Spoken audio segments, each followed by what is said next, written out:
The Young and the Restless, spoilers, Thurdays recap, full June 11. Welcome back to our channel.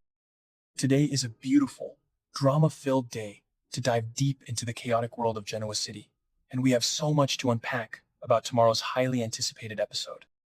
Grab your favorite drink, get comfortable, and let's get right into the thick of it, because things are heating up.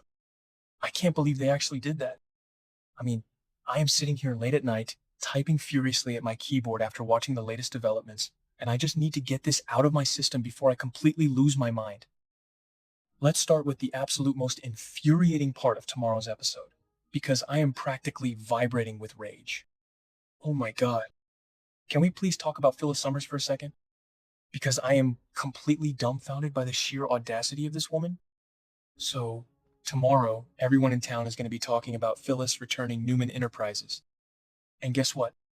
She actually wants a parade for it. She wants a gold star, a pat on the back, and a key to the city for doing the absolute bare minimum. I can't even deal with her right now.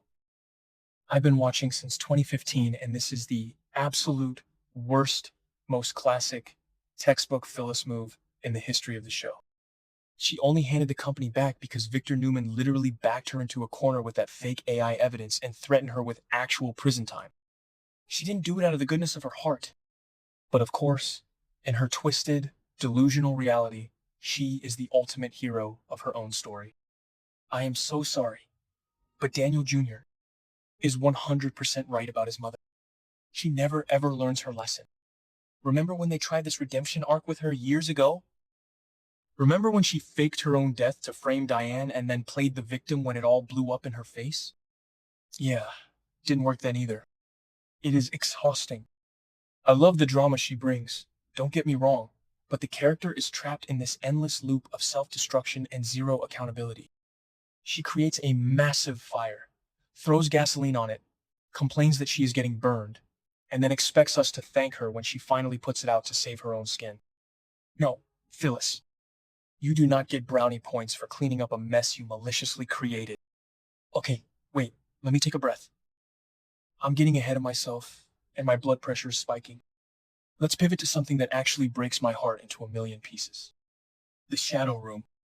Noah Newman's grand opening of his Las Vegas replica club. On paper, it sounds like a fun, trendy, new hotspot for the Genoa City crowd to mingle, drink, and cause corporate drama. But for Audra Charles, this place is a walking, breathing nightmare. Holden Novak totally called it, and he was absolutely right. Walking into that club is like walking straight into a brick wall of trauma for Audra. We all know the deep, painful history here. We know about the devastating miscarriage she suffered years ago when she was with Noah in the real Vegas. Seeing the exact aesthetic, the lighting, the vibe of the place where so much of her past pain is rooted is severely triggering for her. And she is trying so hard to play it cool. That is just what Audra does, right? She puts on her impenetrable armor. She acts like the ruthless corporate climber who feels absolutely nothing, but underneath that icy exterior, she is bleeding. And who is right there by her side? Sally Spectra. I mean, the poetic tragedy of these two women being in this club together is almost too much to handle. Sally literally just lost her baby, Ava, and then suffered that horrific car crash and another miscarriage after Billy and Jill pushed her to the brink with their cruel paternity doubts. These two women are bonded by the deepest, most unimaginable grief a mother can face. They are standing in a loud, neon-lit room full of people celebrating, while internally, they are both drowning in the silent memories of the children they lost. It is brilliant writing, but it is gut-wrenching to watch. I know some people are loving the glamorous club vibe and the fashion, but personally, I just want to reach through the television screen and give Audra and Sally a massive hug.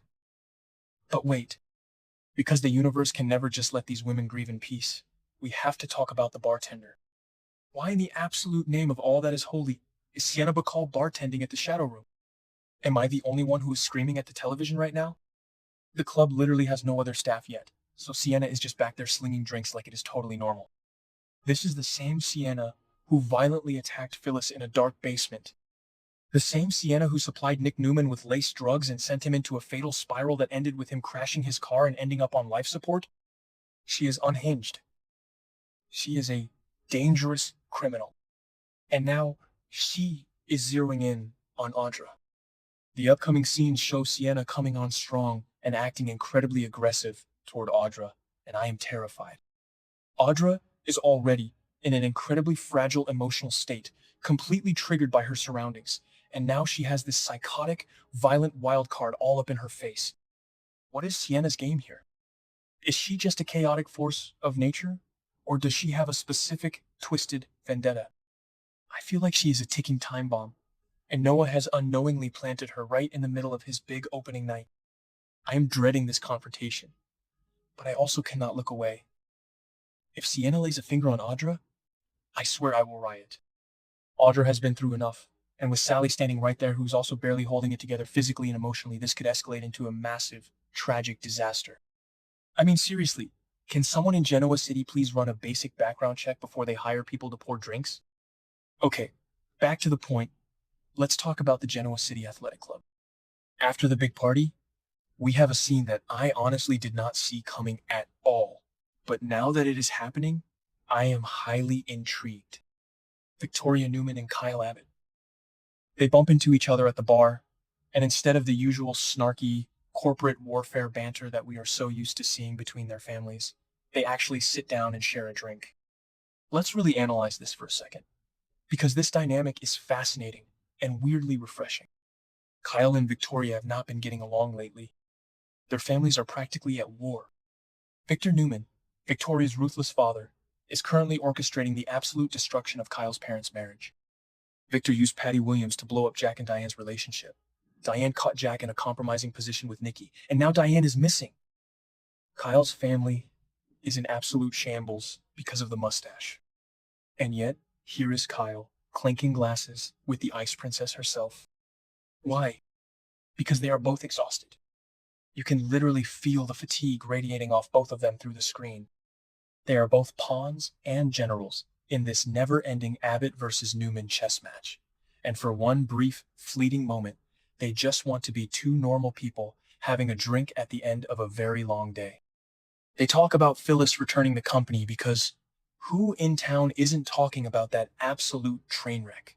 And they might even touch on Victor's vicious sabotage. But the fact that they are raising a glass together and forming this bizarre, unexpected peace pact, I am totally here for it. It feels like a massive shift in the tectonic plates of Genoa City. Are they going to team up? Are they going to realize that they have way more in common than they ever thought? Victoria has always had a soft spot for driven, somewhat arrogant younger men, and Kyle is certainly coming into his own as a corporate player. I do not know if this is the start of a genuine friendship, a dangerous corporate alliance, or something much more scandalous, but I am glued to my screen, waiting to find out. Finally, let's cleanse our palate with something sweet, because Lord knows we need it after all this toxicity and trauma. Danny Romalotti and Christine Blair.